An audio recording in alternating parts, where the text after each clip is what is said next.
things. I discussed this briefly with David before. I think we need, as a group, because we have two different groups in here. We have the British Cyprus Committee, which is from my party, and of course David's got the one from his party, but we come together on the CPA group. We're going to propose that we have a meeting with the Federation, and we have a meeting and try and get an agenda. Try and get an agenda that we agree. There's not everything. We can agree on what we can agree on. If we can come up with 4, 5, 6 points, then both sides can go away and start to examine each other to see if we're doing that. But in the interim, we can then try and do tasks that's been afforded to us over the next 12 months. And I think that's a way of possibly dealing with that. But we have to do it by the Federation. That is the proper recourse that we've got to use towards that. But that's an offer which David and I and others were going to make, and perhaps we can do that in the next few weeks. Can I, before we close, Chairman, just say one thing, because I've just been reminded, because our colleagues spoken there. We did agree in the last Parliament to bring Dr. Droussiotis to the British Parliament to honour his work in political life. I am going to Cyprus in the summer to be at the international conference which you have in there.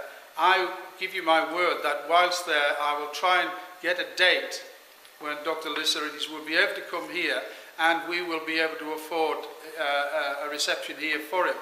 But I ask in return that you do also consider doing the same thing in your communities. Thank you very much.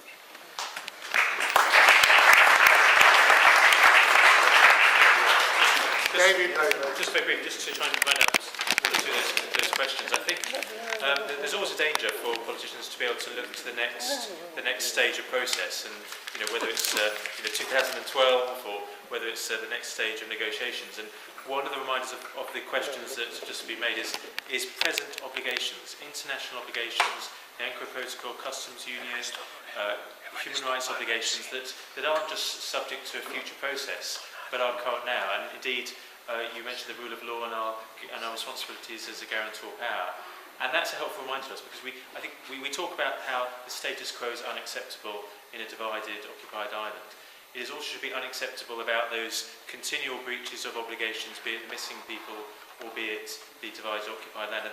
And that's a reminder to us that we can't just allow us just to almost tolerate the unacceptable. As after years go by, we can tend to do that almost. We can almost have that compassion fatigue that we see when those disasters happen on our televisions. And we need to avoid being fatigued and saying it's always going on the same as before. And we need to be, and that's what's helpful, along with the impetus of new members as well. And through the group, I feel that we can do that with the timetable, with maybe milestones as well, to ensure that we do ourselves not tolerate the unacceptable.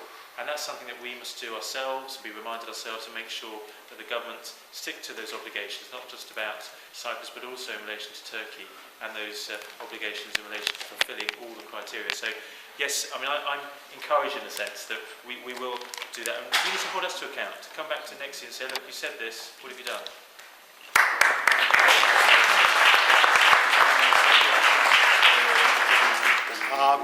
I would simply like to conclude by thanking all of our parliamentary friends for being here with us tonight. I too would like to pay tribute to Tom Fox and Eddie O'Hara.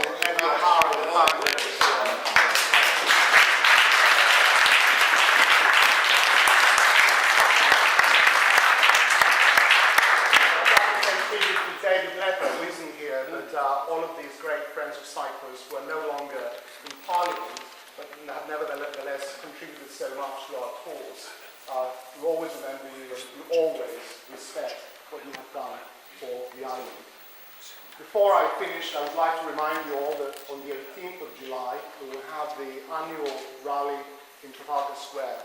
And I'd like you all to be there. Please come along, bring your families and friends, and ensure that you spread the word. We need to be there to support Cyprus and our cause. Thank you very much.